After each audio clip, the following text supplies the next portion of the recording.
கறி வந்து நல்லா சாப்பிட்டா வேகுங்களா? நல்லா வேகும், நல்ல பஞ்சு மாதிரி வருங்களா? அதனால லெமன் சேர்க்குறீங்க.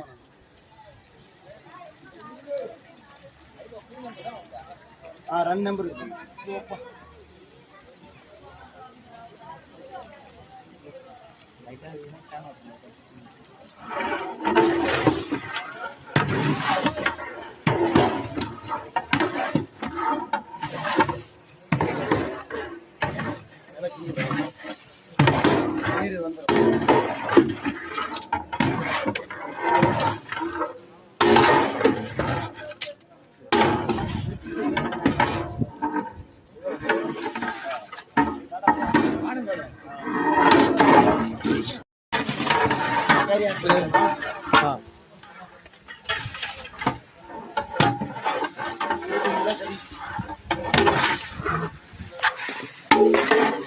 சொல்லுங்க.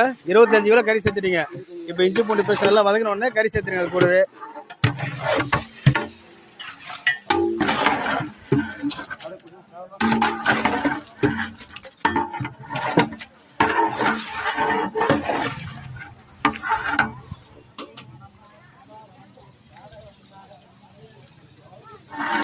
கறி சேர்த்துருக்கேன். தக்காளி சேர்க்குறீங்க. மசாலா எல்லாம் மசாலா தக்காளி எல்லாமே இருக்குங்களா அதுலயே? கறியில நல்லா ஓகே. உப்பு மசாலா எல்லாம் ஒண்ணா இருக்கு. நீங்க சேர்த்துடலாம். எல்லாம் ஒண்ணா சேர்த்துடலாம்.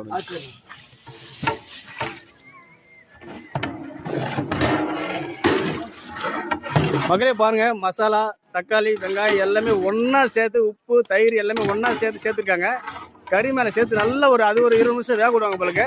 எல்லாம் சூப்பரா பாருங்க, சூப்பரா ரெடி பண்ணிக்கிறாங்க. சூப்பரான ஒரு பிரியாணி, பீஃப் பிரியாணி சூப்பரா ரெடி ஆகிட்டு பாருங்க. அதான் மசாலா சேர்த்துட்டாங்க. கறி எல்லாம் வேக விட்டு பாதி வேக்கால் எடுத்துட்டு இப்போ வந்து மசாலா சேர்த்துட்டு இன்னொரு பாதி வேக்காடு வேக விடுவீங்களா? ஒரு கேன் தண்ணி வச்சுட்டு திரும்பி வேக விடுவீங்க நல்லா. சரி.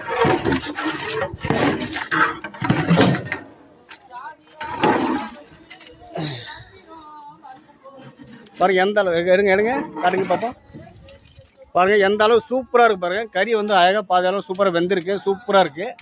இந்தமாரி ஒரு டைம் செஞ்சு பாருங்க, சூப்பராக இருக்கும். நல்லா புது மாஸ்டர் வராங்க, நிறைய பேருக்கு இவங்க சொல்கிறாங்க. அதேமாரி நல்லா செஞ்சு பாருங்க. இந்த மெத்தடில் சூப்பராக இருக்கும் பழகுது. நல்லா அருமையான ஒரு பீஃப் பிரியாணி ரெடி பண்ணிக்கிறாங்க. பார்ப்போம் இந்த ஃபுல் வீடியோ முடிவில் தெரியும். நல்லா பிரியாணி எந்த அளவு இருக்குது நம்ம சாப்பிட்டு பார்த்தா சொல்ல போகிறோம். நம்ம வந்து ஓசில சாப்பிட வந்துக்கிறோம். பார்ப்போம் வீடியோ எடுத்துக்கிட்டே உங்கள்கிட்ட. இன்னைக்கு வந்து ஃபுல்லாக வீடியோ எடுப்போம். தண்ணி எத்தனை லிட்டர் நான் வைக்கிறீங்க? இப்போ 25 கிலோ பிரியாணிக்கு வந்து 40 லிட்டரு பீஃப் பிரியாணிக்கு தண்ணி. இப்போ 25 லிட்டர் தண்ணி ஊற்றுறீங்க. அது 20 தானே?